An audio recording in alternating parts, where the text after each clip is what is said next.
जय श्री श्याम प्यारे बच्चों, welcome back to the channel. तो बेटा आज की क्लास में हम लोग स्टार्ट करेंगे अपना क्वेश्चन पेपर नंबर 5 और उसके एमसीक्यू करेंगे। तो स्टार्ट करते हैं बेटा आज की अपनी क्लास। तो देखिए सबसे पहला जो क्वेश्चन है वो गिवन है when a combined share application and allotment account is open in the books of company, which of the following accounts will be debited for money refunded on rejected applications? तो question में ये पूछा गया है बेटा, जब कोई company application and allotment account, ठीक है, share application and allotment account open करती है एक साथ, ठीक है, और उस टाइम पर कुछ शेयर्स की एप्लीकेशन एक्स्ट्रा आ जाए तो हम लोगों को पैसा रिफंड करना पड़ता है। तो उस टाइम पे हम लोग कौन सा अकाउंट डेबिट करते हैं? ऑप्शन है शेयर एप्लीकेशन अकाउंट, बी है share application and allotment account, C है शेयर अलॉटमेंट अकाउंट और डी है बैंक अकाउंट। तो देखिए जो पहली एंट्री होती है वो होती है bank account debit to share application and allotment account, क्योंकि कंबाइंड है। दूसरी एंट्री होती है share application and allotment account debit to share capital account, जितना हमने कैपिटल में ट्रांसफर करना है, और फिर उसके बाद टू बैंक अकाउंट, अगर हमने कुछ पैसा रिजेक्ट करना है, यानी बैंक अकाउंट क्रेडिट होता है और share application and allotment account debit होता है। तो जो करेक्ट आंसर है बेटा वो है share application and allotment account. ठीक है, तो ये आपका क्वेश्चन नंबर 1। अब देखिए सेकंड क्वेश्चन में दिया है Gaurav and Saurabh are partner sharing profit and loss equally. ठीक है, इनका रेशो दे रखा है बेटा सेकंड में, गौरव और सौरभ पार्टनर्स हैं, ओल्ड रेशो दे रखा है 1:1। ठीक है, they agree to share profit in the ratio 3:2। तो इन्होंने भाई न्यू रेशो बना लिया है 3:2 का। ठीक है, dash is a gaining partner, इनमें से कौन सा गेनिंग पार्टनर होगा? A Gaurav, B Saurabh, C both A and B, D neither A nor B. ठीक है, तो यहां पे हमें निकालना है बेटा गेनिंग पार्टनर। तो हम फॉर्मूला यूज करेंगे sacrificing partner is equal to old ratio minus new ratio. ठीक है, तो गौरव का निकाल के देखते हैं पहले। 1/2 था ओल्ड, न्यू हो गया 3/5। ठीक है, तो ये हो जाएगा बेटा 5 - 6/10, दैट इज -1/10, यानी इसका न्यू रेशो ज्यादा है, ठीक है, और ओल्ड रेशो कम है। तो गौरव इज द गेनिंग पार्टनर, तो गौरव इज द आंसर। ठीक है, गौरव इज द गेनिंग पार्टनर, ये इसके रेशो से पता चल गया। अब चलते हैं क्वेश्चन नंबर 3 पे। ठीक है, थर्ड में एडजर्सन्स और रीजन दिया हुआ है बेटा, लिखा है when the new partner bring his share of goodwill in cash and it is to be paid to the existing partners privately, no entry is passed in the books। यानी पहली स्टेटमेंट है कि जब एक नया पार्टनर फर्म में goodwill लेकर आता है कैश में और फर्म को पे भी करता है to the existing partners privately pay करता है, no entry is passed in the books. तो हम कोई एंट्री पास नहीं करते बुक्स में। ऑब्वियस सी बात है, प्राइवेटली का मतलब यही होता है कि वो उसको बुक्स में दिखाना नहीं चाहते, तो इसलिए वो कोई एंट्री भी पास नहीं करते। ठीक है, तो एजर्सन बिल्कुल ठीक है। रीजन दिया है intention of the partners is not to show any amount transaction relating to goodwill for any of the reasons, और इसका रीजन ये बताया कि भाई जो पार्टनर्स की इंटेंशन है वो ये है कि वो गुडविल से रिलेटेड कोई भी अमाउंट बुक्स में दिखाना नहीं चाहते, इसलिए उन्होंने प्राइवेटली लिए। तो बिल्कुल ठीक बात है बेटा, यही रीजन होता है, ठीक है, कि वो लोग गुडविल को बुक्स में शो नहीं करते जब गुडविल इज पेड प्राइवेटली। तो both assertion and reason are true, both assertions and reason are true and reason is the correct explanations।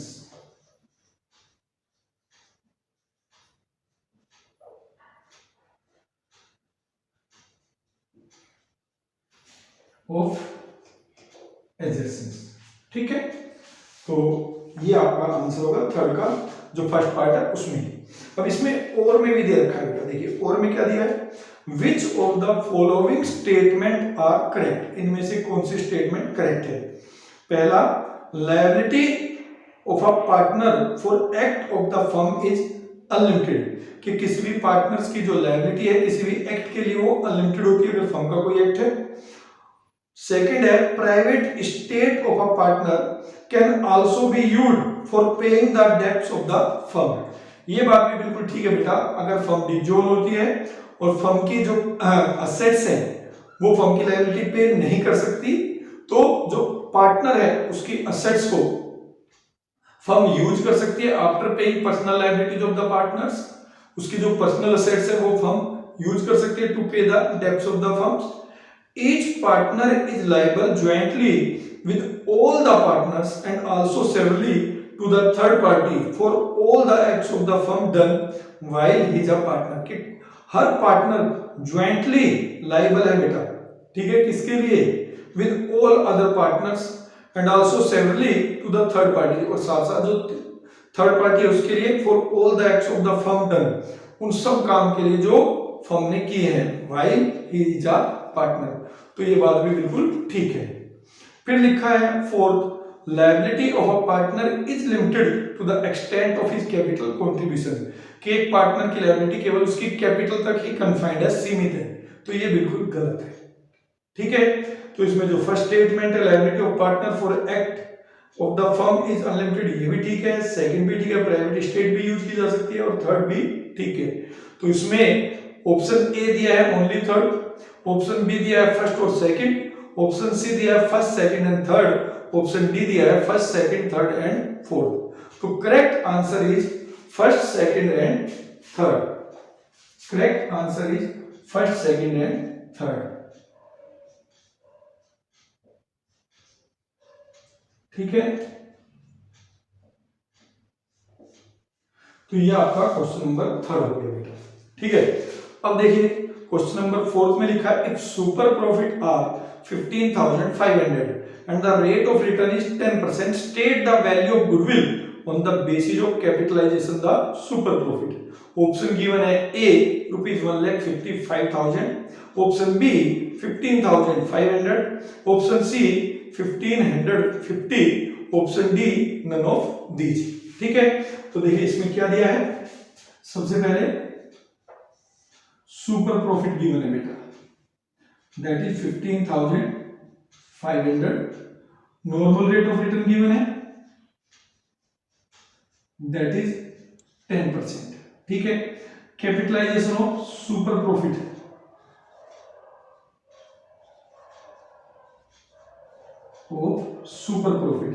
Formula होता है बेटा सुपर प्रॉफिट इंटू 100 अपॉन में रेट। ठीक है, ये जो आएगा ये आपकी गुडविल हो जाएगी, it will be 15,500 into 100 upon में 10, तो आंसर हो जाएगा बेटा 1,55,000। This is your answer. ठीक है, ये आपकी गुडविल होगी किससे बेटा, capitalization value of super profit से। ठीक है, तो ये था आपका क्वेश्चन नंबर 4। अब करते हैं क्वेश्चन नंबर 5।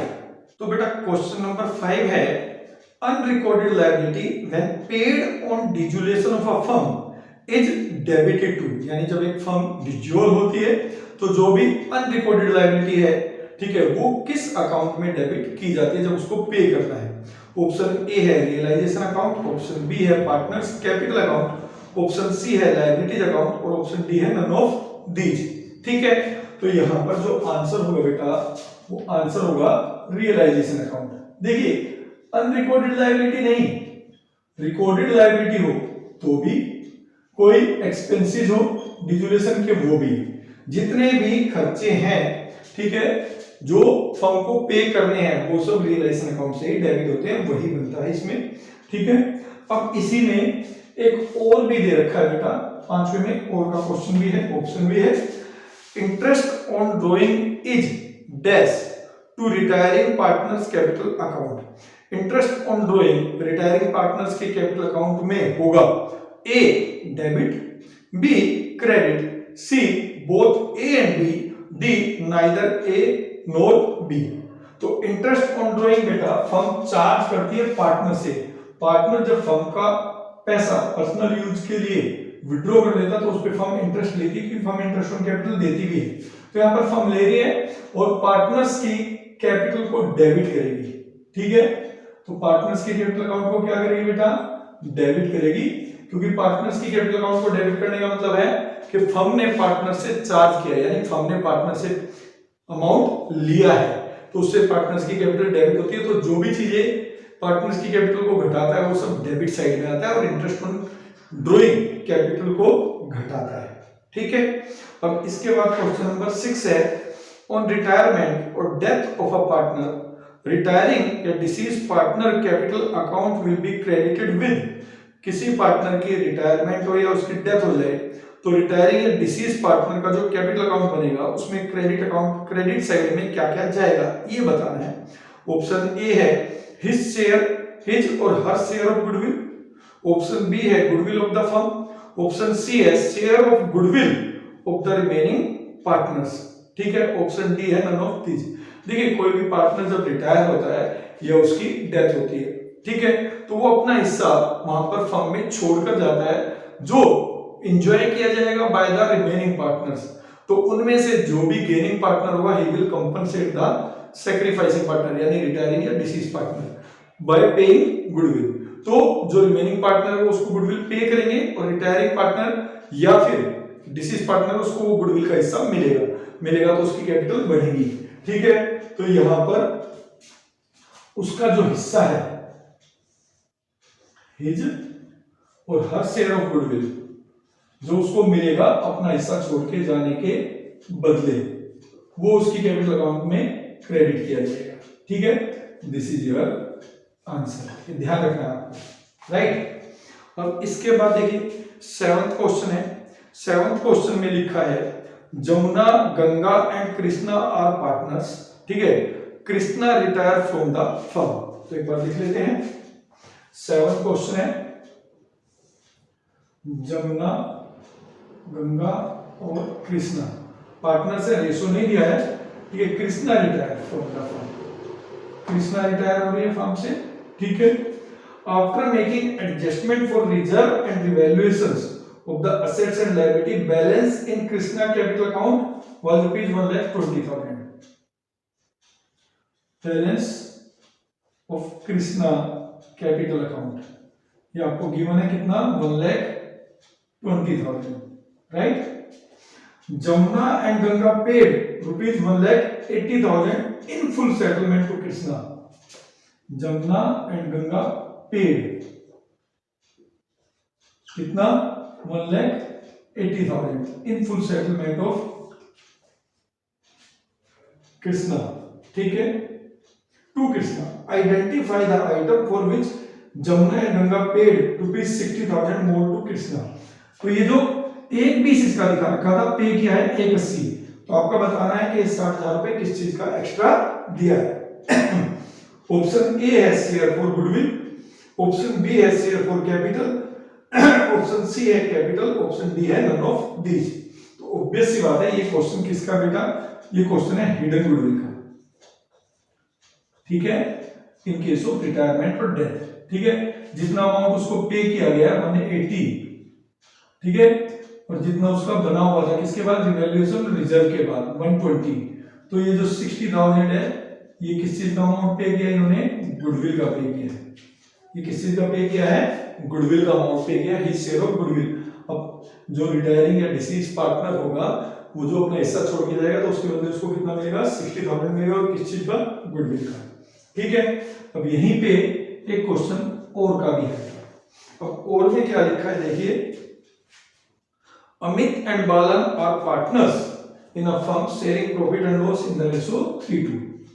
अमित और बालन पार्टनर्स है, रेशो है 3:2, ठीक है। असेट्स में बेटा मशीनरी दिखा रखी है बैलेंस शीट में 3 लाख रुपए की, राइट। और लिखा है if the value of machinery is to be depreciated by 20%, depreciate करना है कितना 20%, ठीक है। तो आपको बताना है at what value will machinery be shown in the new balance sheet. अब देखिए इसी में ये भी पूछ सकते हैं कि रिवैल्यूएशन में कितना दिखाएंगे, बट इन्होंने पूछा है at what value will machinery be shown in the new balance sheet. 3 lakh रुपए की मशीन की बुक वैल्यू है, 20% अगर उस पर डेप्रिसिएशन रहेगा तो नई बैलेंस शीट में आप कितनी वैल्यू दिखाएंगे, ठीक है। तो देखिए कितनी दिखाएंगे, 3 लाख है,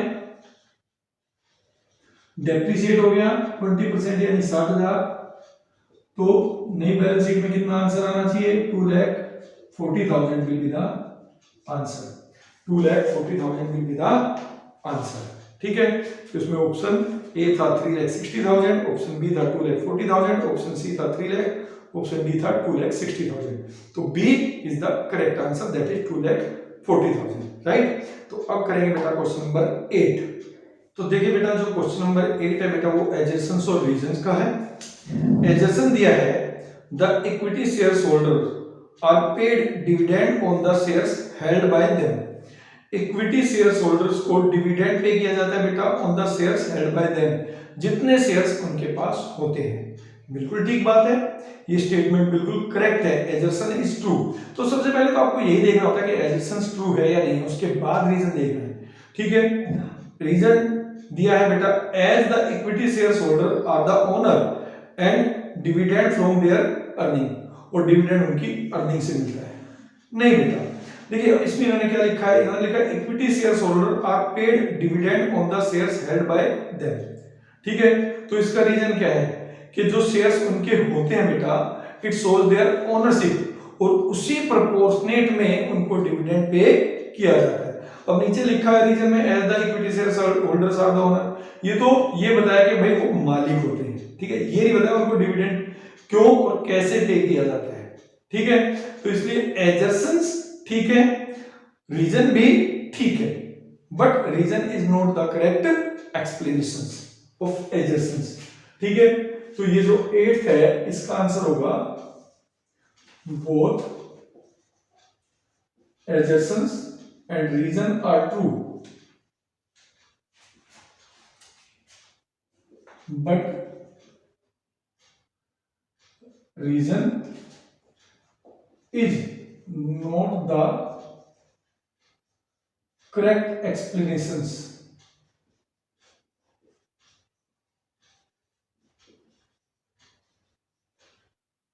of adjustments, ठीक है।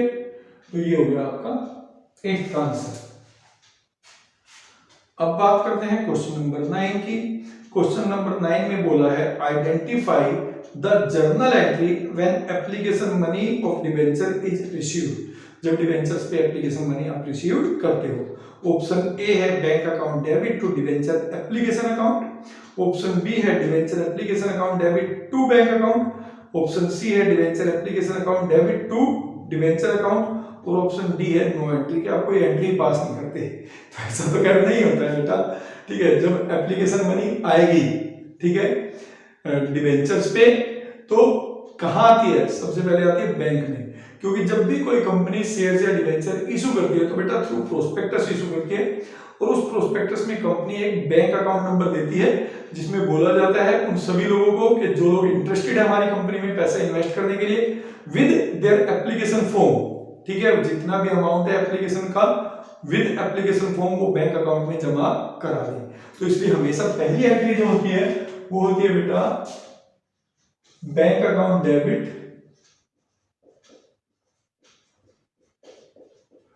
टू डिबेंचर एप्लीकेशन अकाउंट, ठीक है।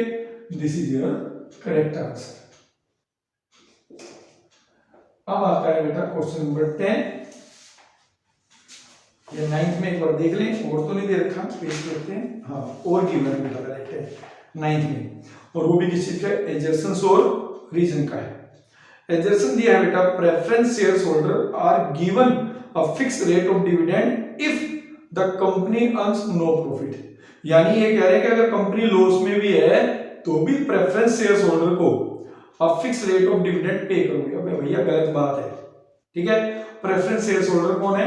ओनर होते हैं कंपनी के, ठीक है। और ओनर है तो उनका पैसा लगा कैपिटल के रूप में, ठीक। ओनर्स को तभी रिटर्न मिलेगा जब प्रॉफिट होगा, अगर प्रॉफिट नहीं होगा तो रिटर्न भी नहीं मिलेगा। तो यहीं से समझ में आता है कि भाई एजर्सन फॉल्स है।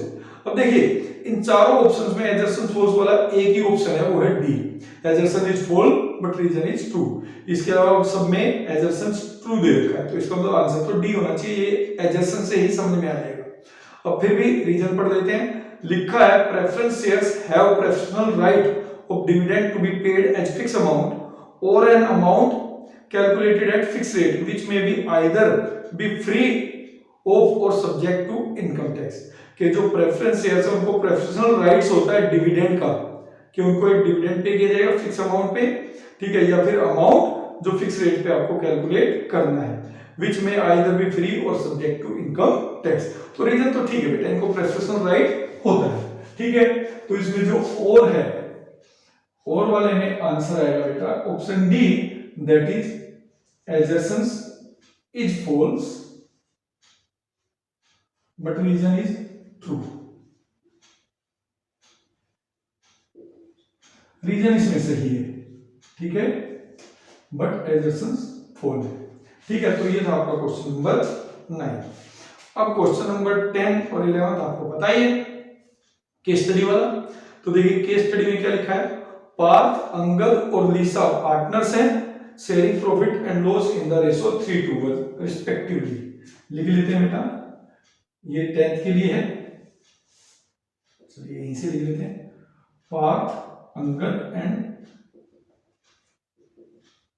लीसा, ठीक है, पार्टनर्स हैं, रेशो है बेटा 3:1 रिस्पेक्टिवली।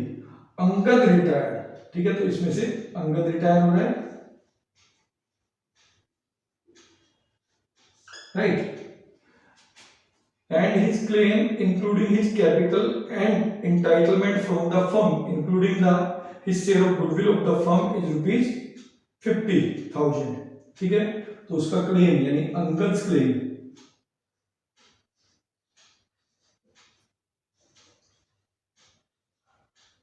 गुडविल वगैरह मिला के कितना है 50,000, ठीक है। After this amount was determined it was found that there was an unrecorded piece of furniture valued at rupees 12,000। Additional information है एक तरीके से,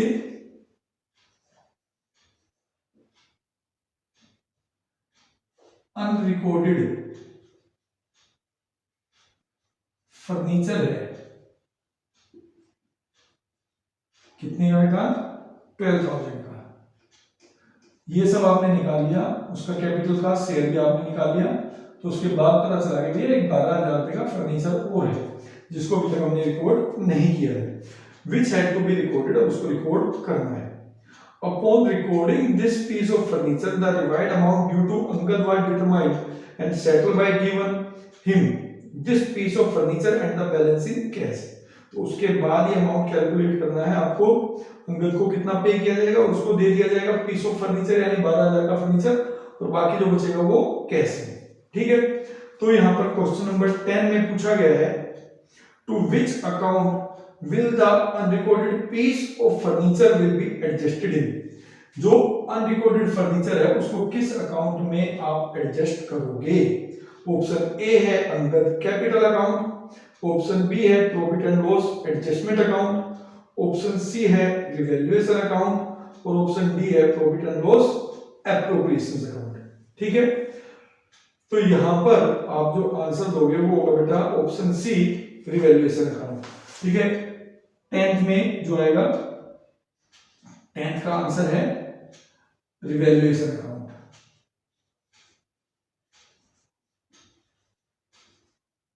ठीक है। कोई भी अनरिकॉर्डेड असेट्स अगर फर्म में आती है तो उस असेट्स की वैल्यू बढ़ जाएगी, ठीक है, तो उसको रिवैल्यूएशन की क्रेडिट साइड में आप रिकॉर्ड करेंगे। अब क्वेश्चन नंबर 11 है,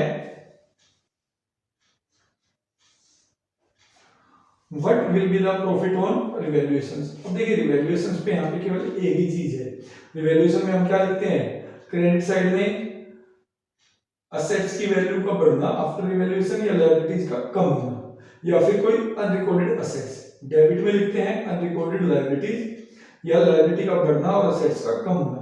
तो यहाँ पे केवल एक ही चीज है, वो है अनरिकॉर्डेड फर्नीचर 12,000 का। तो प्रॉफिट ऑन रिवैल्यूएशन भी कितना हो जाएगा, ये क्रेडिट साइड में जाएगा और प्रॉफिट ऑन रिवैल्यूएशन हो जाएगा बेटा